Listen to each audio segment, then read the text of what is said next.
Jangan lupa subscribe YouTube channel Metro TV News dan jangan lupa nyalakan notifikasinya.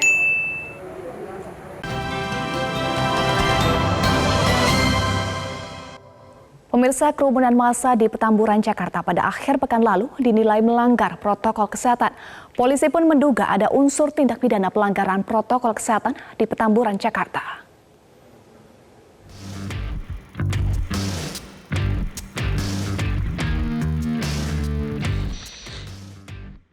Polisi pekan ini memeriksa Gubernur DKI Jakarta, Anies Baswedan. Selain Anies, polisi juga mengagendakan pemeriksaan sejumlah pejabat Pemprov DKI Jakarta. Seperti Kepala Satpol PP, Wali Kota Jakarta Pusat, Camat Tanah Abang, hingga Lurah Petamburan. Mereka terseret pusaran kasus pelanggaran protokol kesehatan di Petamburan. Ada dugaan pidana dalam kasus ini, begitu polisi menyatakan. Menjawab satu hal, ada atau tidak ada pidana. Saat ini dalam waktu 2-3 hari ke depan ini adalah tahap lidik, makanya sifatnya undangan klarifikasi. Undangan klarifikasi untuk menentukan ada atau tidak adanya pidana.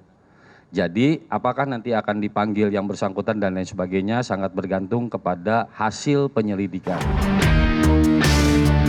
Inilah pokok perkara kasus pelanggaran protokol kesehatan di Petamburan. Akhir pekan lalu, ribuan orang tampak tumpah ruah untuk menghadiri peringatan Maulid Nabi serta pesta pernikahan anak pimpinan sebuah organisasi massa. Ruas jalan antara Slipi dan Tanah Abang bahkan tertutup akibat massa, demikian padatnya. Awalnya, kasus Petamburan dianggap ranah hukum administratif semata. Satgas COVID-19 pun mengapresiasi pengenaan denda 50 juta rupiah terhadap penyelenggara acara. Saya selaku Ketua Satgas Penanganan COVID-19 menyampaikan apresiasi dan ucapan terima kasih kepada Gubernur DKI Bapak Anies Baswedan yang telah mengambil langkah-langkah terukur terhadap adanya pelanggaran dari suatu kegiatan yang diselenggarakan di Petamburan. Gubernur Anies telah mengirimkan tim yang dipimpin oleh Kasatpol PP untuk menyampaikan surat denda administrasi sejumlah 50 juta rupiah kepada panitia yang menyelenggarakan acara tersebut. Namun kritik tajam datang dari berbagai elemen masyarakat. Bahkan muncul persepsi ada pembiaran pelanggaran prokes oleh elit politik dan elit agama. Kejadian-kejadian yang terjadi pada saat ini mungkin masyarakat menilai ada bentuk yang kurang pas penerapan diskriminasi penegakan hukum. Ini yang membuat jadi masyarakat jadi kok bisa ya ada hal seperti ini dibiarkan. Jadi seakan-akan ada pandangan masyarakat secara pidana ini ada perbuatan pembiaran.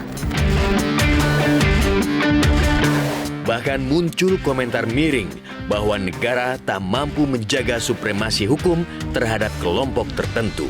Karena melanggar protokol kesehatan, maka dalam hal ini gubernur dan termasuk perangkatnya yang bertanggung jawab di tingkat bawah juga harus bertanggung jawab. Karena apa? Karena pelanggaran ini sangat serius, di mana kemudian di dalam aturan yang sudah dibuat oleh gubernur sendiri sebenarnya di Pergub 33 itu kan pembatasannya hanya 5 orang saja dibubarkan. Sementara ini yang ngumpul sudah ribuan, malah puluhan ribu mengumpul di satu tempat dan berulang-ulang. Nah karena itu menurut saya pemerintah memang tentu negara nggak boleh kalah lah dalam hal ini, dan negara sudah melakukan langkah-langkah yang tepat kemudian memproses secara hukum. Pemerintah pusat akhirnya mengambil sikap lebih tegas melalui Menko Polhukam.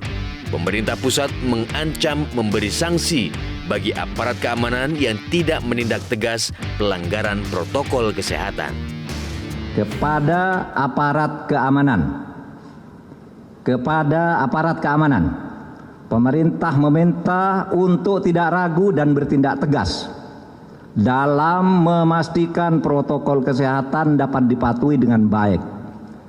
Pemerintah juga akan memberikan sanksi kepada aparat keamanan yang tidak mampu bertindak tegas dalam memastikan terlaksananya protokol kesehatan COVID-19.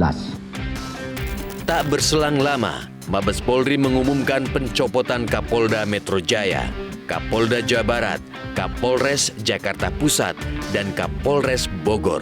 Alasannya, mereka dinilai tidak melaksanakan protokol kesehatan. Kompolnas menilai langkah penggantian 4 kepala polisi wilayah sudah tepat. Melihat ini adalah langkah yang tepat dan menunjukkan bahwa Kapolri melakukan tindakan yang tegas ya. Karena sejak awal memang pada saat wabah COVID ya, pandemi COVID, Kapolri sudah mengeluarkan maklumat Kapolri di mana di situ yang menjadi dasar adalah keselamatan rakyat adalah hukum yang tertinggi. Solus populi suprema lex exto. Nah, oleh sebab itu jajaran di bawahnya harus melaksanakan apa yang diperintahkan oleh Kapolri. Menteri Dalam Negeri mengingatkan adanya sanksi pemberhentian bagi kepala daerah jika tidak serius mencegah penyebaran corona. Nantikan selengkapnya usai jeda.